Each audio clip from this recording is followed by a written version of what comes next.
को बताया था ना कि कोई असेट है, कोई असेट है उसको मनी के फॉर्म में यानी रुपए के फॉर्म में मेजर किया जा सके।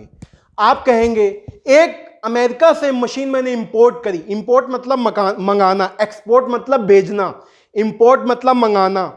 तो कुछ इंपोर्ट करी असेट, कहां से? असेट मैंने इंपोर्ट करी from USA, United state of America. America से मैंने इंपोर्ट की मशीन, ठीक। तो वहां पे डॉलर चलता। डॉलर क्या करेंसी होती है, हर एक कंट्री की एक करेंसी होती है। जैसे हिंदुस्तान में, इंडिया के अंदर रुपीज है, वैसे वहां पे डॉलर है। हर देश की अपनी करेंसी होती है। तो यूएस के अंदर डॉलर चलता है। डॉलर देखिए, ये बिजनेस स्टडीज में भी आप पढ़ते होंगे, बट यहां पे भी देखिए यूएस में डॉलर चलता है। मशीन मैंने इंपोर्ट करी मतलब इंडिया के अंदर मंगाई, तो डॉलर में पेमेंट करनी होगी क्योंकि वहां तो डॉलर चलता है। तो होता क्या है, हिंदुस्तान की करेंसी, इंडिया की करेंसी डॉलर में कन्वर्ट हो जाती। जैसे आज की डेट में मान लीजिए 60 रुपए डॉलर है, एक डॉलर इक्वल टू 60 रुपीज। यानी कि अगर $1 हम देंगे तो हमको 60 रुपए मिलेंगे, या हम 60 रुपए देंगे तो हमको $1 मिलेगा। ये करंट रेट नहीं है, ये रेट तो इस वक्त ज्यादा है, लेकिन आपको मैं एक एग्जांपल के लिए बता रहा हूं कि कैसे रेट में फ्लक्चुएशंस होती है। यानी एक 60 रुपए देंगे तो हमको $1 मिल जाएगा, और $1 देंगे तो हमको 60 रुपए की चीज मिल जाएगी। तो इंपोर्ट की यूएसए से, यूनाइटेड स्टेट ऑफ अमेरिका से, और ये जो है ये इंडियन रुपीस में मैं बताता हूं, डॉलर में तो जो थी ये मैंने 60 लैक्स की इंपोर्ट करी। तो ये जो 60 लाख मैंने आपको बताया, ये क्या बताया? ये पैसे के फॉर्म में बताया ना। कोई चीज खरीदेंगे तो उसकी मॉनेटरी वैल्यू यानी पैसे में क्या वैल्यू बतानी पड़ेगी ना। तो यहां 60 लाख मैंने बताया, आप तुरंत समझ गए, अच्छा ये मशीन 60 लाख की है, यानी कि मेरी फैक्ट्री तक आते आते ये 60 लाख की है। और भी खर्चे बीच में जुड़ेंगे, बट कहने का मतलब यह है कि ये 60 लाख, 70 लाख, 1 करोड़, 20 करोड़, ये क्या है? ये वैल्यू है। कौन सी? मॉनेटरी। कौन सी? पैसे में value. That is called monetary value. तो ये जो असेट मैंने अपनी फैक्ट्री में लगाई, संपत्ति मैंने अपनी फैक्ट्री में लगाई, तो उसका कुछ पैसा दिया होगा। वो पैसा क्या होगा? डॉलर में होगा, पाउंड में होगा, जिसमें भी होगा, लेकिन था तो मनी ना, था तो पैसा ना, यानी कि उसकी वैल्यू मॉनेटरी हुई ना, यानी उसको मनी में कन्वर्ट कर सकते हैं ना। तो कहीं ना कहीं उसकी वैल्यू, यानी ये डेफिनेशन क्या कहती है कि उसकी कुछ मॉनेटरी वैल्यू यानी पैसे में वैल्यू होनी चाहिए। That is called monetary value of the asset. उस वर्ड का, उस लाइन का, उस पैराग्राफ का मतलब मुझे बताना था कि उसमें मॉनेटरी वैल्यू क्यों यूज किया गया। यही कारण है कि तभी तो आप उसको बुक्स में रिकॉर्ड करोगे। अब एक कंसेप्ट कराऊंगा, बुक्स ऑफ अकाउंट्स क्या होते कराऊंगा। तो मॉनेटरी वैल्यू इसलिए होता है कि आप अकाउंट्स के अंदर रिकॉर्ड कैसे करेंगे। जैसे किसी भी एसेट की कोई वैल्यू ही नहीं, आप रिकॉर्ड कैसे करेंगे? क्या लिखेंगे? डेबिट, क्रेडिट, क्या लिखेंगे? अभी समझेंगे क्या होता है। तो मॉनेटरी वैल्यू यानी पैसे में उसकी वैल्यू होना बहुत जरूरी है, तभी तो आप एंट्री करेंगे। भले चाहे ₹1 हो, भले चाहे 50 पैसा हो, लेकिन उसकी वैल्यू होनी चाहिए। इसीलिए मनी मेजरमेंट कंसेप्ट कहता है उसकी कोई मॉनेटरी वैल्यू होनी ही चाहिए, वरना आप रिकॉर्ड कैसे करोगे, कहां दिखाओगे? यार मैं एसेट लाया, पता ही नहीं कितने की लाया।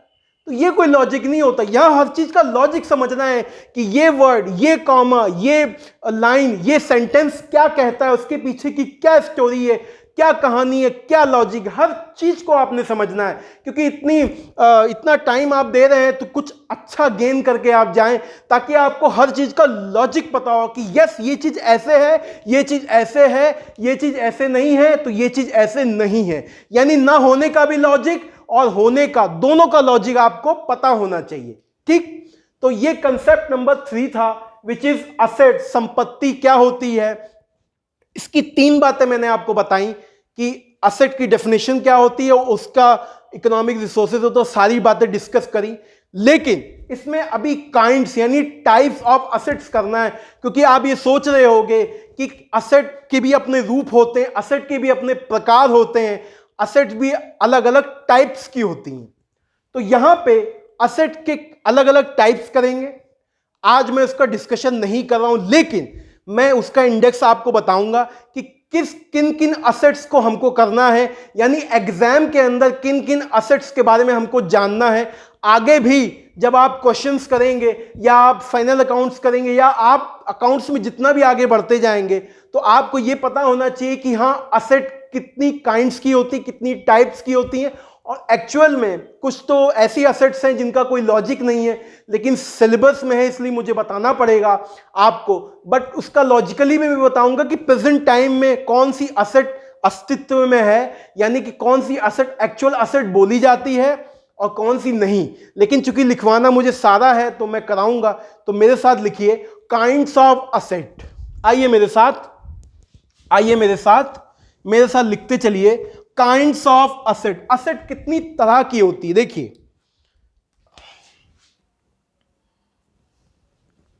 लिखिए kinds of assets. Kinds of assets, kinds का मतलब प्रकार, प्रकार का मतलब टाइप। कितनी टाइप की असेट्स होती हैं ये हमको आज समझना है। देखिए लिखिए मेरे साथ साथ लिखते चलिए। फर्स्ट, यानी इसी के अंदर लिखना है फर्स्ट पॉइंट, लिखते चलिए।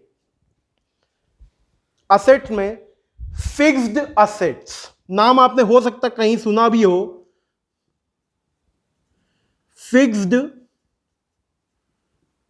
असेट्स। देखते लिखते चलिए fixed assets. Number two current assets. Current assets, देखिए एक तरीके से ये रटवाने वाली बात है, ये असेट वो असेट, लेकिन सिलेबस में है तो मुझे कराना मेरी ड्यूटी है। तो यहां पे फिक्स्ड असेट्स और करंट असेट। करंट असेट्स ऐसा नहीं है कि इसको छुएंगे तो आपको झटका लगने लगेगा, ऐसा नहीं। इसको समझेंगे ये क्या होती है, फिक्स्ड असेट्स को फिक्स्ड असेट्स क्यों कहते हैं, हर चीज का लॉजिक समझेंगे, ठीक है। मेरे साथ लिखते चलिए, आइए। Fictitious assets, number third, fictitious assets।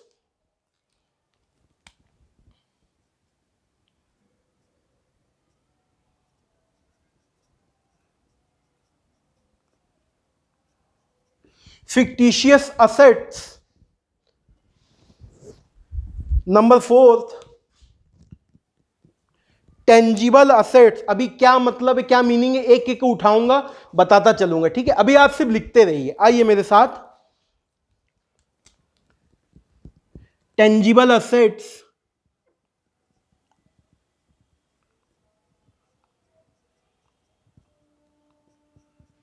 Tangible assets. Number fifth, intangible assets, या नंबर फिफ्थ यहां लिख दे रहा हूं, आप चाहे ऐसे लिख लीजिए। नंबर फिफ्थ, नंबर इसी फोर्थ का फिफ्थ है। Number fifth, intangible assets.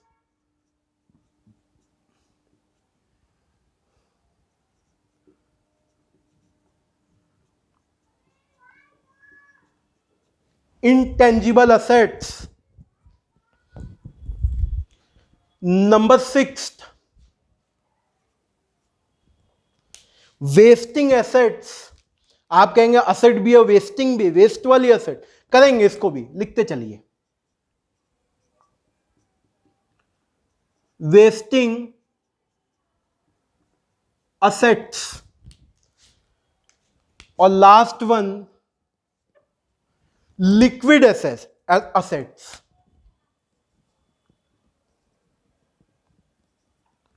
Liquid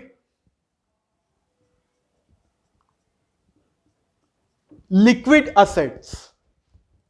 liquid assets ये असेट्स की एक श्रृंखला है, यानी एक टाइप है जिसको हमें करना है।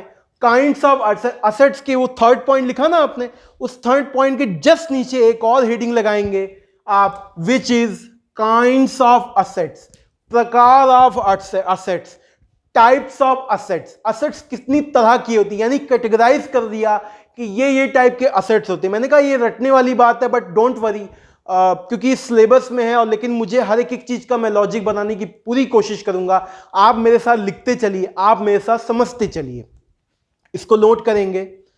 तो आज इसको मैं यहीं तक रखता हूं। इसके बारे में धीरे धीरे डिस्कशन मैं आपको नेक्स्ट टॉपिक में कराऊंगा।